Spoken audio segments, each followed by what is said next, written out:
되신 주를 바라봅니다.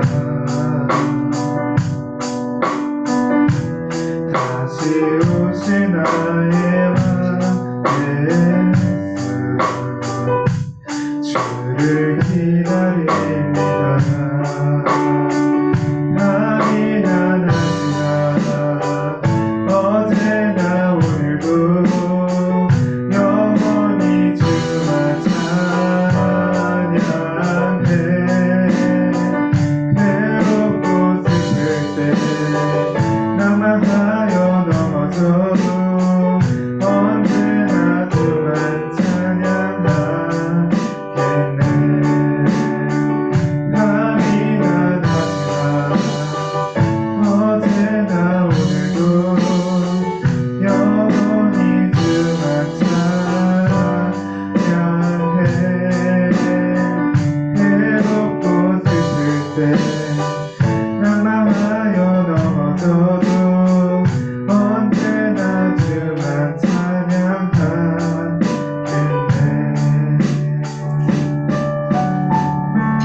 오늘 저희가 함께 보실 말씀은 요한복음 10장 1절에서 22절 좀 깁니다.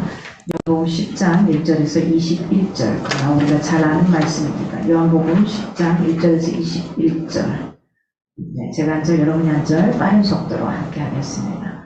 내가 진실로 진실로 너희에게 이르노니 문을 통하여 양의 우리에 들어가지 아니하고 다른 데로 넘어가는 자는 절도며 강도요 문으로 들어간 이는 양의 목자라. 문지기는 그를 위하여 문을 열고 양은 그의 음성을 듣나니 그가 자기 양의 이름을 각각 불러 인도하여 내느니라. 자기 양을 다 내놓은 후에 앞서가면 양들이 그의 음성을 아는 고로 따라오되 타인의 음성은 알지 못하는 고로 타인을 따르지 아니하고 도리어 도망하느니라.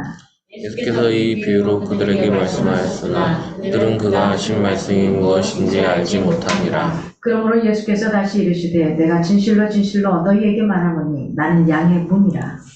나 먼저 온 자는 다 절도요 강도니 양들이 듣지 아니하였느니라. 내가 문이니 누구든지 나로 말미암아 들어가면 구원을 받고 또는 들어가며 나오며 꼴을 얻으리라. 도둑이 오는 것은 도둑질하고 죽이고 멸망시키는 것뿐이요 내가 온 것은 양으로 생명을 얻게 하고 더 풍성히 얻게 하려 함이라. 나는 선한 목자라. 선한 목자는 양들을 위하여 목숨을 버리거니와 삭구는 목자가 아니요 양도 제 양이 아니라 이리가 오는 것을 보면 양을 버리고 달아나니 이리가 양을 물어가고 또 해치느니라. 달아나는 것은 그가 삭구린 까닭에 양을 돌보지 아니함이나 나는 선한 목자라. 나는 선한 목자라. 나는 내 양을 알고 양도 나를 아는 것이 끊겼나요? 네. 아버지께서 나를 아시고 내가 아버지를 아는 것 같으니 나는 양을 위하여 목숨을 버리노라.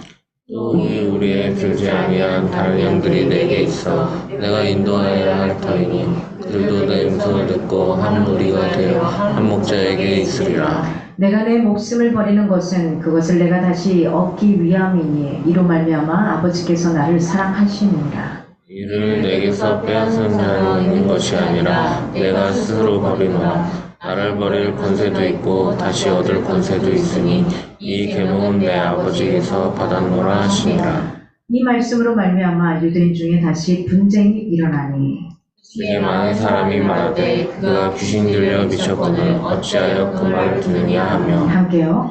어떤 사람은 말하되 이 말은 귀신 들린 자의 말이 아니라 귀신은 맹인의 눈을 뜨게 할 수 있느냐 하더라. 아멘.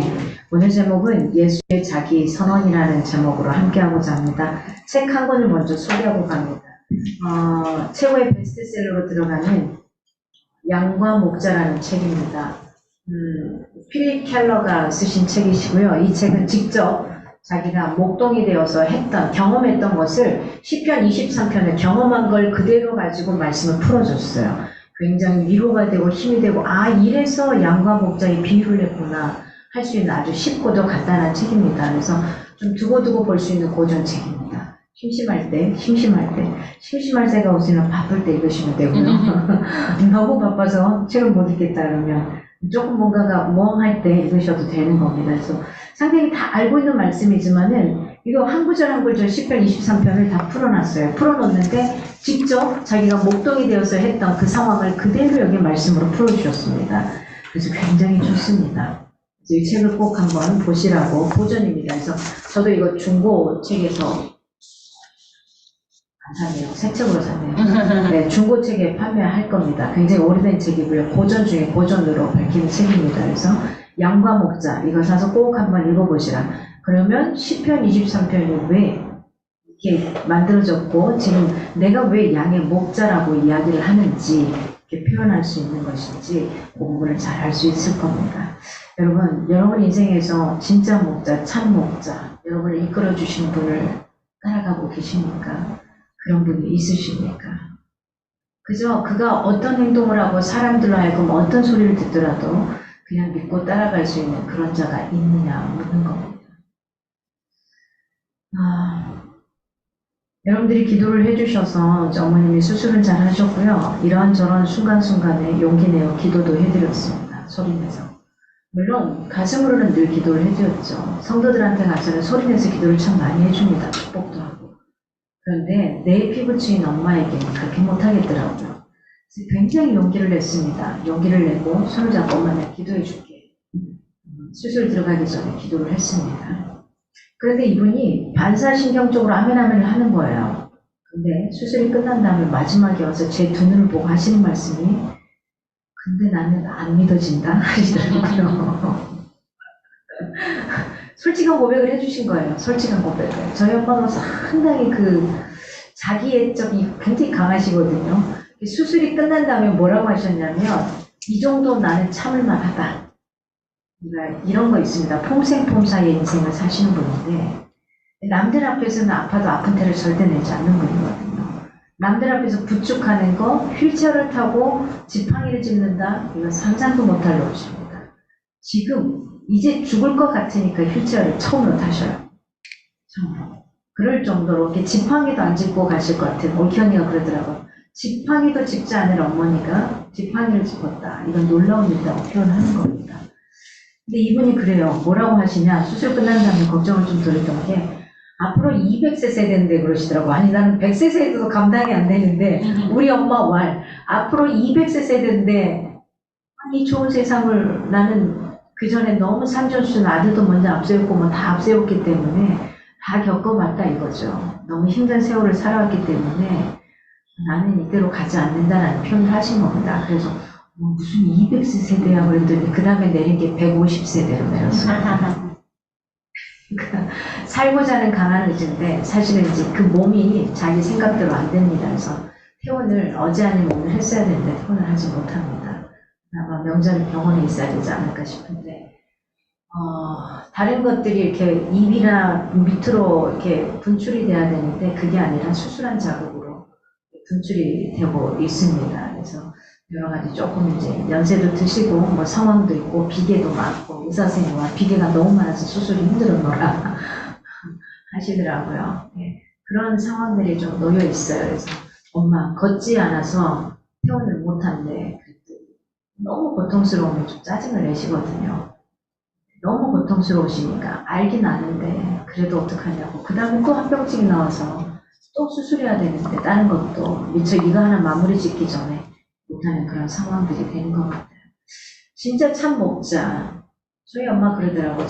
저는 제가 우리 가족들을 보면 불쌍히 여기는 마음인데 우리 엄마는 저를 보면 불쌍히 여겼더라고요. 이번에 처음 알았어요. 그냥 내가 가는 걸 묵묵히 인정해주고 나가고 있는 건 아닌데 어떤 표현을 하냐면 너만 다른 길을 가고 있어서 안타깝다라는 표현을 하셔요. 굉장히 용기 내신 표현이거든요. 잘 이야기 안 하시는데 그런데 또 기가 막힌 건 병실에 그 다음날 찾아가면 옆에 있는 그 어르신들이 이야기를 해요. 엄마가 저를 굉장히 칭찬했대요. 목사님이라고. 그러니까 이게 어디에 장난을 쳐야 될지 모르겠어요. 목사님인데 굉장하다고 이렇게 표현을 하셨다는 거예요. 그러니까 이게 참 오락가락합니다. 그러나 분명한 것은 하나님의 특별한 의도가 있지 않겠나 이런 생각들을 하게 됩니다. 저에게 있어서 단계별로 엄마에게 분명하게 전할 수 있게 하시는 하나님을 보게 됩니다. 그래서 계속 조금 기도해 주십사 부탁드립니다. 여러분 인생에서 진짜 참 목자로 진짜로 여러분의 인생을 끌고 가는 그분이 누구십니까? 저는 중학교 2학년 4월 5일 이후로 4월 5일 이후는 아니네요. 중학교 2학년 7월달 마지막 주였을 겁니다. 2박 3일 중학교 중등부 수련회 그날 하나님을 만난 그 이후로 하나님을 한 번도 의심해 본 적이 없습니다. 그리고 한 번도 그분을 부인해 본 적도 없고요. 한 번도 그분과 다른 것을 바꿔서 예배를 바꿔치기 한 적도 없습니다. 저는 하나님이 그걸 가장 크게 보시지 않았나 내 인생에 있어서 그렇게 생각합니다. 제가 별로 이렇게 막 말주변도 없었고 지금 생각하면은 말주변을 잘한다고 하겠지만 20대까지만 했던 말주변이 전혀 없었습니다. 할 말 외에는 하지 못했던 사람입니다. 집에서 예 아니면 아니요도 안 했었어요. 예. 이것밖에는 하지 않았던 사람입니다. 그랬던 사람이 몸으로 행동으로 예배와 다른 걸 바꾸지 않으려고 했으면 얼마나 많이 고통스럽고 힘든 시간이 있었겠습니까? 그렇습니다. 우스꽝스럽지만 고등학교 때 저는 미션 스쿨을 가지 못했습니다. 저희 모든 5 식구가 다 미션 스쿨을 나왔는데 저는 절대 보낼 수 없다였습니다. 엄마가 중3 때 하시는 말씀, 너는 미쳤구나. 끝간데까지 간 거죠. 너는 미쳤구나. 이야기를 들었었습니다. 그렇습니다, 여러분. 진짜로 오늘 예수님은 자기를 선언하십니다. 내가 누구다. 내가 누구다. 내가 이런 존재이기 때문에 너희들을 위해 왔다라고 이야기하는 겁니다. 예수님께서 이 땅에 오신 것은 인류를 하나님 앞으로 인도하기 위해서. 왜요? 영원한 생명을 얻게 하기 위해서. 왜요? 우리에게 풍성한 삶을 누리게 하기 위해서 이 땅에 오셨다라고 표현을 합니다. 오늘 1절에서 6절에 보니까 내가 목자다, 양이다 이런 표현을 하십니다. 그리스도만이 양들을 위해서 정로를 가신 참된 목자라는 사실입니다. 그가 가야 될 그 길을 가신 진짜 참된 목자는 예수 그리스도 그분밖에 없다는 겁니다. 여러분 우리가 세상에서 말하는 여러 가지 성인들이 있습니다. 그들은 자기 길로 가기도 바빴습니다. 힘이 들었습니다. 내가 진실로 너희에게 이른다. 유대인들의 목축 풍습을 반영해서 우리가 굉장히 알아듣기 쉽게 그걸 비유적으로 설명을 해주시고 풀어주신 장면입니다. 예수님께서는 요한복음에 나오는 특이한 표현을 하십니다. 아멘이라는 표현을 하십니다. 이 말을 2번 반복시키셔서 자신의 말에 있어서 어떤 신적인 권위를 강조하는 언법, 이 부분을 쓰고 있기도 합니다. 문으로 쭉 양의 우리는 구원이 주어지는 하나님의 나라입니다. 혹은 복음이 선포되는 교회를 비유하는 표현이 양의 우리입니다. 여기서 문은 구원으로 들어가는 유일한 방편입니다. 이 문은 누구를 가리키냐? 예수 그리스도를 가리키고 있습니다. 문으로 들어가려고 하지 않는 자는 뭐라고 표현합니까? 오늘 본문에 절도요 강도라고 표현을 해요. 절도나 강도가 문을 통해서 가지는 않습니다. 대부분이 다 다른 방법으로 뚫고 들어갑니다. 그러면서 2절에 말합니다. 양의 목자다. 예수는 우리의 영혼의 유일한 목자라는 표현을 하십니다. 그리고 목자는 뭐 하는 거죠? 그 양들을 감독하는 감독자와 같은 거죠. 그리스도는 하나님께서 인간을 위해 세우신 유일한 중보자이십니다. 그래서 우리가 마지막에 기도할 때 예수 그리스도 이름으로 기도하는 이유가 바로 여기에 있습니다. 3절에 문지기는 그를 위하여 문을 열고, 문지기의 역할은 이거죠. 밤새도록 밤이 있는 동안 우리 안에 있는 양들의 안전을 책임지는 게 문지기의 역할입니다. 그래서 목자들에게 양들을 인계해 줍니다. 아침이면 그들에게 인계해 주는 그 역할까지 합니다. 이때 그가 양들의 이름을 각자를 다 불러줍니다. 어때 여러분, 뭐 이렇게 그 반려견들, 고양이들 뭐 다 비슷하게 생겼는데 몇 마리씩 키우는 사람들 보면 다 알아요. 그쵸?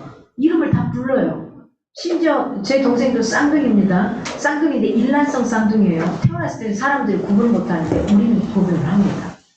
그 이상한 부분이 있어요. 이렇게 바로 딱 표현할 수는 없는데 그 부분이 있어요. 아예 일란성이면 쉽게 구분하는데 일란성은 되게 어렵거든요. 사람들이 똑같이 머리를 길러도 옷만 똑같이 입혀도 뭐 전혀 구분 못합니다. 근데 저희는 그 구분을 하거든요. 이게 그렇더라고요. 근데 요 양들이 보통 한때의 양들 한 300마리 정도 된답니다. 근데 이 양들을 다 아는 거예요. 신기하죠? 신기하죠? 그리고 이 양들은 다 누구의 음성을? 목자의 음성을 다 들어요. 그리고 다른 목자가 부르면 신청도 안 해요. 여러분 보시죠. 고양이 키우시면 아시잖아요. 그죠? 다른 사람들이 부르면 그냥 훑어보고 그냥 끝나요. 근데 주인이 부르면 그 자리에 와서 딱 안기고 앉아있고 뭐 이렇게 합니다. 비비기도 하고. 동물들도 보통 이렇습니다. 여러분, 하늘과 땅에 있는 모든 권세를 가지신 목자께서 언제든지 우리의 인도자가 되주시고 또 문지기와 같은 보호자가 되주신다고 합니다. 문지기는 낯설고 의심되는 자들에게 문을 열어줄까요? 열어주지 않아요. 열어주지 않습니다. 양 우리의 문을 절대 열어주지 않아요. 자기와 약속한 어떤 동료 목자에게만, 그리고 이들을 케어할 수 있는 그에게만 문을 열어줍니다. 결코 그리스도 외에 다른 어떤 이름으로도 모든 중보와 구원의 기도는 들어주지 않는다는 사실입니다. 또한 오직 그리스도의 이름과 그 구원의 은혜를 받는 성도에게만 천국문을 통과할 수 있는 영원한 영생의 은혜를 베풀어 주신다는 사실입니다. 그리스도는 성도의 각 사람을 알고 계시는 유능한 목자이십니다. 유대의 양을 목축하는 사람들이 굉장히 많았습니다. 보통 양을 전문적으로 목축하는 사람들은 굉장히 많은 말이에요. 좀 전에 말한 대로 한 300마리 정도를 케어한다고 합니다. 이 300마리 정도를 케어하는 게 보편적인 일이라고 해요. 그런데 목자는 신기하게도 그 몇백 마리의 양에게 일일이 이름을 붙여서 그 양들을 기억하고 있다는 거고요. 그가 없으면 얘 어디 갔지? 이렇게 찾게 된다는 겁니다. 주님은 우리를 은혜의 장소로 인도하기 위해서 내모시는 분이십니다. 그래서 때로는 채찍을 들기도 하고요. 양은 되게 어리석다 그래요. 양은 그냥 먹을 것이 있으면 그게 낭떠러진지도 모르고 가는 거예요. 거기가 죽음의 골짜기로 가는 건데도 그거 모르고 그냥 자기가 원하는 그 목적지만 향해서 가요. 그래서 누가? 목자가 그를 위험으로부터 끌어줘야만 합니다. 그래서 목자를 잘 만나야 되는 거예요.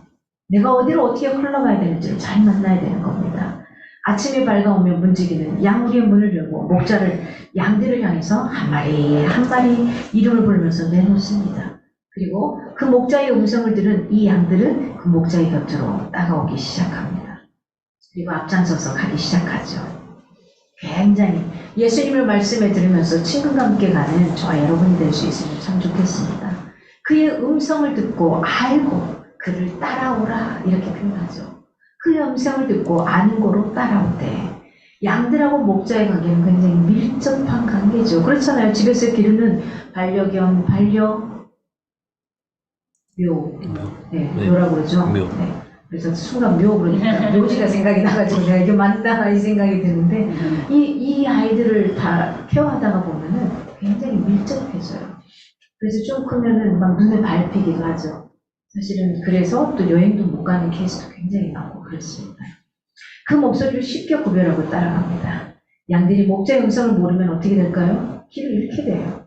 아무나 따라가게 돼요. 어떻게 될지 모르는 겁니다. 역시 마찬가지죠. 우리가 주님의 음성을 구분하지 못하고 듣지 못하면 그분이 아무리 나를 하여금 정확한 목소리를 구사한다 해도 내가 따라갈 수가 없는 거죠. 그럼 어디로? 다른 사건 목자의, 거짓된 목자의 길을 따라갈 수밖에 없어요. 사탕 발림해주는 그 소리를 따라갈 수밖에 없다는 겁니다. 성령님께서 주님을 광야로 몰아내신 목적은 왜요? 사단의 유혹으로부터 이겨내게 하기 위해서. 때로는 그게 필요하기도 하다는 겁니다. 우리는 주님의 말씀만을 생명과 진리로 믿고 따라가야. 5절을 보니까 타인을 따르지 아니하고 도리어 도망하느니라. 타인의 음성을 들은 양들은 두려움에 떠는 거죠. 이거 아닌데? 뭔가가 다른데? 이 생각을 하는 겁니다. 그래서 사나운 짐승을 만날 때도 도망치고 말게 되죠. 그럴 때 누가 나타납니까? 목자가 나타납니다. 목자가 나타나서 이들과 함께, 그 적들과 함께 싸우는 거고 그들로부터 보호해주는 역할을 합니다. 각자 흩어져 있지만은 제 양들을 부르는 특이한 소리가 있다 그래요. 그래서 그 특이한 소리에 그 미세한 소리, 똑같은 목소리지만 똑같지만 다르잖아요. 그 떨림이나 올라가는 이 높낮이가 달라요. 소리 연구하는 사람들을 보면 그렇습니다. 그래서 요것들을 가지고서 양들이 다 구분할 수 있다고 합니다. 그리스도의 말씀만이 우리로 하여금 영생의 길로 또 의인의 길로 진리의 길로 인도하는 하늘의 음성이라는 소리를 놓지 않았으면 좋겠습니다. 그렇죠? 우리 아이들이 태어났는데 똑똑이가 태어났는데 엄마 아빠 목소리 따라 안 가고 제 목소리만 듣고 따라올 수도 있어요. 하도 많이 들어서 그래서 엄마 목소리와 헷갈릴 수도 있지만 헷갈리지 않을 겁니다. 늘 친밀하게 있었고 엄마와 탯줄은 연결이 돼 있었고 우리에게 배꼽이 있었던 이유는 엄마가 있었기 때문이거든요. 엄마가 있었기 때문에 배꼽이라는 게 형성이 되는 거거든요. 그러니까 이 목소리가 똑똑이를 태어나면서 아빠의 말에 굉장히 반응을 할 거고 엄마의 말에 반응을 할 거고 또 어떤 말씀이나 찬양에 반응을 할 겁니다. 왜요? 엄마가 이 만삭이 되도록 계속 찬양 인도를 했거든요. 이 똑똑이에게는 엄청나게 좋은 이거 뭐 따로 태교가 아닌 이게 들어갈 겁니다. 요걸로 해서 어떤 음악만 나오면 반응하는 게 있을 거예요. 분명한 거. 엄마가 좋아하는 음악 또는 아빠가 해주는 뭔가가 있을 겁니다. 마찬가지입니다. 예수 그리스도의 말씀이 저와 여러분의 삶 가운데 음성으로 들려줘야 돼요. 음성으로 들려주려면 어떻게 해야 되죠? 말씀과 가까이 하는 수밖에 없습니다. 찬양과 가까이 하는 수밖에 없어요. 그래야지 내가 힘에 겨울 때 어떤 순간의 상황에 놓였을 때 그 말씀이 튀어나와요. 그래야 내가 살 길이 되는 겁니다. 그분의 음성을 따라 갈 수 있는 겁니다. 6절을 보니까 무엇인지 알지 못하니라. 왜요? 말씀을 들어도 깨닫지 못하는 자는 있을 수밖에 없어요. 없어요. 이들은 그리스도를 대적하는 어리석은 행위를 할 수밖에 없는 겁니다. 그러면서 7절에서 10절을 보니까 예수님이 자기 선언을 합니다. 이 안이 문이다.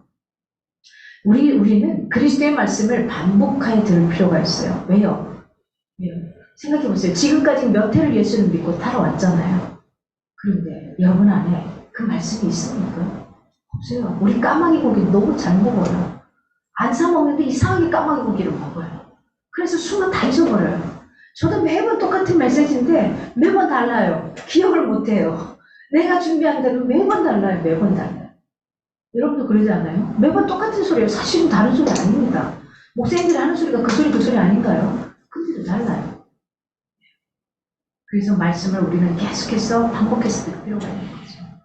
매일매일 엄마의 목소리, 싸납든 싸납지 않든 사랑하든 어떤 소리든 고요하든 엄마의 아빠의 소리를 들은 아이들은 저 먼 발치에서부터 보이지 않는데도 그 소리를 듣고 인식하게 되죠. 엄마다. 발자국 소리만 들어도 저건 누구의 발자국 알더라고요. 좀 그게 되게 너무 신기해요. 그 사람의 그 특징들이 이 귓가에 계속 듣다 보니까 알게 되는 거야. 사실 요거 뭐죠? 집에 요 번호키만 누르는 거 봐도 알잖아요. 어떤 사람 띠띠띠띠띠 그런 거 안 봐요. 어떤 사람 띠띠띠띠띠 그럼 막내네 이렇게 되는 거죠. 어떤 사람 또 몇 번 틀려 자기 집인데 계속 그러면 둘째네 이게 나오는 겁니다. 계속 하는 거죠. 그리고 또 어떨 때 눌렀는데 계속 이상하게 자꾸 틀려. 술에 취했네? 이렇게 느껴지는 거죠. 뭔가가 나오는 거죠. 그겁니다. 우리는 계속해서 말씀을 반복해서 들을 필요가 있습니다. 그렇지 않으면 무디어져요. 요한복음의 특징 가운데 하나의 표현 형식이 이겁니다. 나는 무엇이다. 이거죠. 나는 무엇이다. 에고 에임이라는 양식을 갖습니다. 에고 에임. 나는 무엇이다. 그래서 예수님은 뭐라고 말합니까? 양들의 문이다. 그 문은 어떻다고요? 아무에게나 열어주는 게 아니라 그 문은 양들이 안심하고 출입할 수 있는 양들을 위한 유일한 문이라는 겁니다. 그래서 우리는 주님의 말씀을 반복하여 들을 필요가 있는데 왠 줄 아세요? 첫 번째는 우리는 망각의 동물이에요. 망각해요. 늘 잊어버려요. 두 번째는 어떤 거냐? 주님의 말씀은 깊이가 무한합니다. 한 번 듣고 끝나는 게 아니라 곱씹을 때마다 내가 1990년대에 이 말씀을 똑같이 들었던 이 메시지가 그때도 은혜가 됐고 2000년도에도 은혜가 됐고 2023년을 살아가는 오늘도 다르게 다가오더라는 겁니다. 고전 중엔 고전이잖아요. 고전은 씹으면 씹을수록 다른 거거든요. 그리고 계속해서 좋은 것들로 영향을 주는 거거든요. 말씀이 그렇습니다. 내가 알고 있는 피상적인 얇게 그냥 살짝 경험한 게 다라고 생각하면 착각입니다. 그렇기 때문에 말씀은 반복해서 들어야만 하는 겁니다. 그 다음에 주님의 말씀은 늘 새로워요. 참 재미나요. 늘 새로워요. 달라요. 아무리 한 끼 식사를 많이 했다 해도 또 배고파서 밥 먹지 않나요? 또 배고파서 밥 먹잖아요. 밥 많이 먹었으니까 내일 안 먹어야지. 저는 반드시 그 다음날 먹게 되더라고요. 많이 먹었으면 안 먹어도 될 것 같으면 먹게 돼요. 계속 먹어요. 그래서 주님의 말씀은 늘 새롭습니다. 계속 씹어 드셔야 됩니다. 주님 말씀은 우리 영혼의 영원한 식량입니다. 금세 실증낼 수 있는 것들도 들은 말씀을 실천하면 됩니다. 내가 금방 실증낸다는 것은 실천하지 않기 때문에 그 말이 그 말인 거예요. 귀로만 듣고 즐기려고 하기 때문에 그 말이 그 말인 거예요. 하나님의 말씀이 깊게 다가오지 않아요. 그냥 겉핥기로, 수박 겉핥기로 그냥 그 자리에서 머물러 있는 거. 깊게 파고 들어가십시오. 왜 이 말씀을 지금 나에게 하시는 걸까? 왜 이 말씀이 지금 나의 상황 가운데 튀어나오는 걸까? 왜 지금 이 말씀이 오늘 큐티 가운데 나에게 있는 걸까? 하는 것을 생각해 보는 겁니다. 주님의 은혜는 어느 상황에서도 풍성하게 얻을 수가 있습니다. 하나님께서 천하에 인간이 구원을 얻을 만한 다른 이름을 주신 일이 없다는 걸 잊지 않기를 바랍니다. 요셉, 다니엘, 다윗 이런 사람들도 고난과 불행 속에서도 어떻게 해요? 하나님의 은혜를 받고 살았던 사람입니다. 힘들고 어려운 그 나락 속에서 힘에 겨운 그 속에서 불구덩이 속에서도 내가 지금 죽을지도 모른다는 이 절대절명의 상황 속에서도 무엇을요? 말씀을, 그분을 놓지 않았던 겁니다. 사도 바울도 마찬가지죠. 이방 전도를 하다 빌립보 감옥에 갇히는 그 처지에서도 찬송과 감사를 하자 그 온문이 열려지는 역사가 일어나는 겁니다. 만약에 그 순간에 주님의 말씀을 주님 앞에 회개하며 기도하며 은혜 속에 들어가지 않았다면 그런 역사는 일어나지 않습니다. 그냥 그건 글자에 불과한 메시지일 뿐이라는 겁니다. 왜 내 삶 속에 하나님의 말씀이 튀어나오지 않습니까? 무엇인가 간증할 간증거리가 일어나지 않습니까? 그건 피상적으로 말씀을 바라보고 있기 때문이고요. 내가 실천하지 않고 그저 교양 강좌로 들었던 메시지일 뿐이다. 우리는 들어가도 나와도 주님의 풍성한 은혜를 누릴 수 있는 사람들이기를 원합니다. 주님은 죽은 우리 영혼을 속생시키셨고요. 천국의 기업까지 우리에게 주신 분이라는 사실입니다. 예수를 믿는 사람들에게는 두 가지가 확실하게 보장되어 있습니다. 첫째는 뭐냐? 영생입니다. 영원한 생명을 얻는 겁니다. 이 땅의 삶의 마지막이 아니라는 겁니다. 두 번째는 뭐냐? 충분한 만족이 주어질 수 있다는 겁니다. 여러분 그거 보시죠. 10만 원을 갖고도 행복해하는 사람이 있고 100만 원을 갖고도 불행해하는 사람이 있습니다. 어떤 인생을 사시겠습니까? 이건 가지고 있는 가치관의 차이에 따라서 달라집니다. 어떤 인생을 사시겠습니까? 내가 나에게 주어진 걸 가지고 그대로 찌질하게 살아가는 것이 아니라 그걸 가지고 더 풍성하게 멋지게 살아갈 수 있는 그런 지혜와 명철을 가진 자들이 되었으면 좋겠습니다. 오늘 11절에서 18절을 보면 선한 목자로서의 예수님의 자기 선언이 나옵니다. 나는 너의 선한 목자다 이렇게 표현합니다. 참된 목자와 거짓 목자는 어느 때 알 수 있느냐? 위기 때에 알 수 있습니다. 내가 진짜 예수님을 믿는 자냐 믿지 않는 자는 어느 때 알 수 있느냐? 지금 알 수 있는 게 아니라 내 삶에 있어서 위기가 주어졌을 때 알 수 있는 겁니다. 그래서 우리가 코로나 때 진짜로 하나님을 믿는 자냐 믿지 않는 자가 굉장히 많이 갈라졌습니다. 많이 흔들어졌습니다. 그래서 많은 목사님들이 힘들어하셨습니다. 야, 우리 저 권사님, 저 장로님은 당연히 하나님의 신실한 종이라고 믿었는데 코로나에 밖에 놀러가고 모든 걸 다 하는데 교회는 안 오는 거예요. 교회는 다 이거 뭐죠 이거 철저하게 이거 다 하고 했는데도 불구하고 교회는 무슨 바이러스의 온상인 걸로 착각해요. 회사 가고 놀러 가고 다 했는데 불구하고 교회를 안 나와요. 가슴이 찢어지게 아팠습니다. 목사님들이 굉장히 힘들었습니다. 이렇게 되니까 나 살리라고 그러고 그냥 다 도망을 가는 이런 성도들이 많았습니다. 여러분 오늘 주님은 선언하십니다. 난 선한 목자다. 너희들에게 사건 목자가 아니라 선한 목자다. 너희들에게 거짓 목자가 아니라 선한 목자다. 이렇게 말합니다. 선한 목자의 특징이 뭐냐면 양들을 위해서 자기의 목숨을 기꺼이 버리시는 분이라는 거예요. 기꺼이. 주님은 기꺼이 저와 여러분을 위해 버려주시는 분인데 이게 아닌 세상의 돈의 논리와 다른 논리에 의해서 나가고 있는 저와 여러분을 보며 주님 몸에 가슴 아파하시고 아프셨을 겁니다. 그렇습니다. 여러분 사역자는 리더인 우리는 주의 양무리를 치도록 부르심을 받았습니다.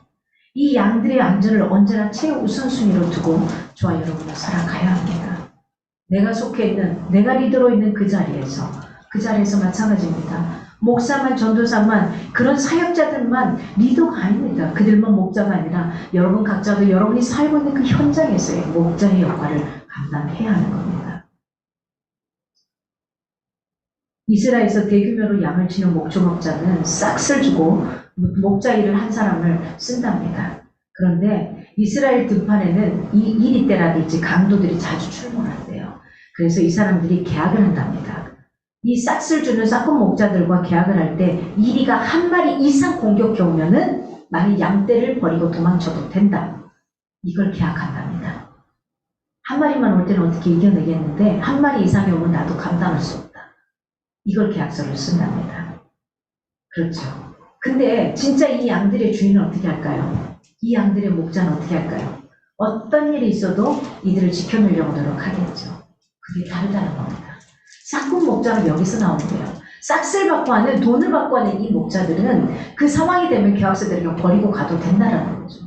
그러나 싹꾼 목자가 아닌 선한 목자, 진짜 내가 주인인 사람은 그들을 가족처럼 사랑하고 베풀 수밖에 없다라는 겁니다. 그래서 이리떼나 강도들로부터 양떼를 보호하기 위해 싸우다가 죽는 일이 종종 발생한다고 해요. 주님을 잘 아는 성도는 주님을 위해 희생하는 것도 사실은 기뻐합니다. 그러나 주님을 잘 알지 못하면 희생이 어디 있습니까? 그렇게 못하는 거죠. 그냥 싹꾼 목자가 되는 겁니다. 양은 목자에게 여러 가지 유익한 걸 제공합니다. 목자만 양한테 유익한 것을 제공하는 게 아니라 그렇게 보호받은 양은 목자에게 뭘 주죠? 고기도 주죠. 때로는 새끼를 낳고 난 다음에 어떻게 되냐면요. 양육을 한답니다. 1년에 1회 정도의 가을에 번식기를 맞는데요. 번식기를 맞으면 봄에 한두 마리의 새끼를 낳는답니다. 양들이 한두 마리. 그러면 한 달 정도 어미가 새끼에게 젖을 먹인 후에 목자는 이 새끼에서 젖을 뗀대요. 떼게 되면 이제 그 젖이 또 나오면은 그걸로 이제 뭐죠? 이제 만들겠죠. 그런 것들을 만들겠죠. 그걸 만든답니다. 그러니까 한 달 정도는 절실하게 이 아이를 이렇게 젖먹이고 나가고 양육한대요. 계속해서 양육을 해준대요. 자기가 줄 수 있는 대로. 그 다음에 자기가 그 역할을 다하게 되면 이제 자기한테 있는 이 살을 주기도 하고 또 젖을 주기도 하고 또 털도 주잖아요. 털도. 이걸 다 준답니다.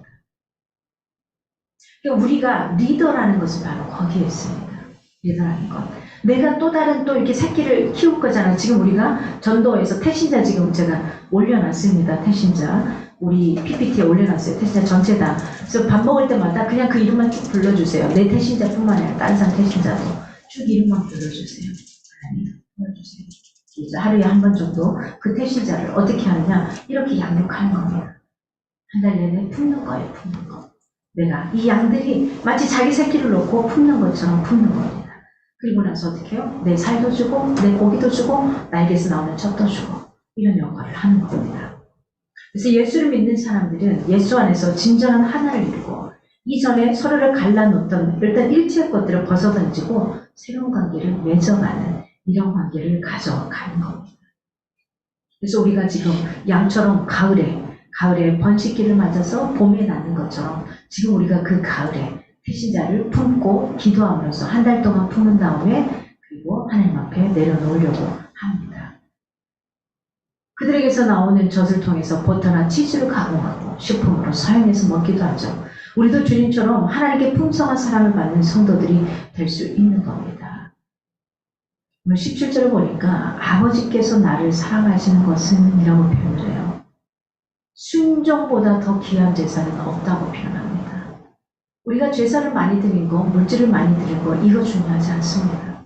하나님이 원하는 것은 네가 나한테 돈 많이 가져오기 위해서 열심히 일하는 거 괜찮아. 그거 말고 조금만 그거 좀 내려놓고 네하고 나는 너의 얼굴을 좀 보고 싶다 이겁니다. 나는 너의 얼굴을 좀 마주하고 싶어. 너하고 좀 마주하며 주거니 받거니 하고 싶어. 이겁니다. 순종보다 더 귀한 제사는 없다라는 겁니다. 내가 다시 얻기 위하여 버림이라. 영광을 얻기 위해서는 반드시 뭐가 필요합니까? 버림이 필요합니다. 내가 내 것을 버려야 돼요. 내 시간을 내려놓아야 되는 겁니다. 나의 생각을 내려놔야지 하나님 앞에 오는 게 쉬워지죠. 나의 여러 가지 것들을 내려놔야 돼요. 돈도 모든 것도 더 벌고자 하는 이것도 내려놔야지만 그 다음에 하나님 앞에 오는 게 쉬워지는 거죠. 내려놓음이 없이는, 버려짐이 없이는 안 되는 겁니다. 내려놓음, 이 책이 나왔는데 그 다음에 뭔 책이 나왔죠? 더 내려놓음이 나왔죠. 굉장히 많은 사람들이 좌절했습니다. 내려놓고 또 힘든데 뭘 더 내려놔? 이거였죠. 근데 더 내려놓으라는 겁니다. 뭘요? 하나님을 더 쟁취하고 하나님과 더 가까워지고 하나님을 나의 주님으로 목자로서 모셔가기 위해서는 내 것을 내려놔야만 돼요. 내 생각과 아직과 고집과 내가 가고자 하는 그 바라보는 그 방향을 내려놔야 돼요. 왜요? 그곳을 바라봤을 때 나를 죽음으로 끌고 갈 확률이 크거든요. 그걸 내려놔야 돼요. 그래야지 그분이 원하시는 그 문으로 들어가서 안전하게 있을 수 있다라는 겁니다. 언제든지 결정은 누구의 몫이냐? 내 자신의 몫이라는 겁니다. 누가 대신해 줄 수 없어요. 하나님은 우리에게 자유의지를 주셨어요. 판단할 수 있고 선택할 수 있게 주셨어요. 여러분 이 자리에 와 있는 것도 여러분의 의지로 와 있는 겁니다. 여러분의 판단과 선택으로 와 있는 겁니다. 어떤 몫으로 가느냐 하는 겁니다. 오늘 마지막 절까지 예수의 말씀으로 인한 유대인들 간의 논쟁이 계속 일어납니다. 주님께서 원하시는 것은 주께 대한 논쟁과 변론이 아니라 주님을 믿는 거였습니다. 다른 것이 필요한 게 아닙니다. 믿는 겁니다. 믿는 것. 저가 귀신 들려 미쳤구나 이렇게 말합니다. 귀신이 소경의 눈을 뜨게 할 수 있느냐? 서로 자기들끼리 좀 왈가왈부 하는 겁니다. 계속해서 1800년대 후반에 미국에 굉장히 평범한 무명 작가가 있었습니다. 평소에 이 사람은 이유가 있는지 없는지 모르겠지만 기독교를 반박하는 사람이었습니다. 그래서 이 사람이 집요하게 반기독교인으로서 기독교의 맹점과 허점을 잡기 위해서 성경을 읽기 시작을 합니다. 그리고 많은 자료들을 찾아가기 시작합니다. 알아야지 맹점을 찾아내고 허점을 찾아낼 거 아닙니까? 그래서 성경을 집요하게 연구해요. 그리스도에 대해서 굉장히 다각도로 연구합니다. 이 사람은 가짜일 거야. 여기서부터 시작을 하는 거죠, 계속. 그러나 재미난 건요, 연구를 하면 할수록 성경을 읽으면 읽을수록 예수 그리스도 그분은 진짜구나. 이걸 알기 시작하는 거죠. 그분이 누구죠? 그리스도 이야기라는 장편의 소설을 씁니다. 그리고 빅히트를 씁니다. 베스트셀러가 됩니다. 무명 작가였던 그가 예수를 반박하기 위해서 아무도 알아주지 않았던 그가 예수를 반박하기 위해서 연구하고 고민하다가 그리스도 이야기라는 이 책을 쓰고 영화를 만들죠. 그게 바로 벤허 영화죠. 주님이 진정으로 원하시는 것은 우리에 대한 믿음입니다. 하나님께 대한 믿음입니다. 말씀에 대한 실천입니다. 아는 만큼 실천해야 합니다. 그 연구가 값어치 있는 것이 되는 겁니다. 근데 우리는 안다고만 생각하고 실천하지 않죠. 그건 아는 게 아닌 겁니다. 누구는 왜 백만장자가 되고 억만장자가 됩니까? 그가 알고 있는 걸 실천했기 때문에 가능한 겁니다. 그가 견디고 일어섰기 때문에 가능한 겁니다. 그렇습니다. 우리 은희리더님이 살아왔던 인생, 어머님이 살아왔던 인생을 저는 두 눈으로 보고 알거든요. 어떻게 살아오고 어떻게 힘에 겨웠고 눈물 뿌리며 살았던 걸 알거든요. 근데 정말로 지금은 정말로 매 순간 만나면 너무 행복해서 목사님 나 어떻게 할 수가 없어요. 막 이러져요. 거의 은희 리더님도 삐까번쩍입니다. 말하는 거는 이렇게 어떻게 할 수가 없어요. 어떻게 할 수가 없어요. 막 이래요. 너무 행복해 하셔. 정말로. 진짜로. 그 전에 눈물 흘리며 어떻게 살아왔는 그 인생을 저는 눈으로 계속 봤었거든요. 힘에 겹게 살아왔던 그 인생에 파노라마처럼 지나가거든요. 누구나 보면 지금 있는 인생이 다 그렇게 살아온 것 같지만 그 전의 인생 우리는 다 밑바닥에서부터 시작을 한 겁니다. 그 밑바닥에서부터 나왔던 겁니다. 여러분 아는 만큼 뭐 하자고요? 실천하자고요. 아는 만큼 뭐 하자고요? 믿자고요. 내가 예수님을 오늘 하루 더 예배 드렸다면 그 믿음만큼 하나님 앞에 더 가까이 갔으면 합니다. 그게 흔들림이 없기를 바랍니다. 주님을 하나님의 양떼의 영원한 목자장으로 섬기고 그 따를 사람들은 오직 우리라는 걸 잊지 않았으면 좋겠습니다. 여러분은 무엇을 따라가고 계십니까? 무엇을 따라가기를 원하십니까? 무엇을 따라 헤매고 계십니까? 우리들은 목자 되신 그리스도의 뒤를 따라서 그분을 따라 순종하는 주님의 양떼가 되어야 마땅합니다. 목자 되신 주님을 잘 따르지 않고 그 음성에도 불순종한다면 결국 우리에게 남는 것은 사망뿐이라는 사실을 잊지 않기를 바랍니다. 건강이라는 단어 속에는 이 육신의 장애가 아니라 어떤 거요? 정신과 영혼의 건강이 같이 들어갈 때 건강이란 단어의 의미가 쓰이더라고요. 그래서 우리가 육신의 장애를 입지 않았다고, 신체 장애를 입지 않았다고 건강하다고 착각하시면 안 돼요. 이 영혼이,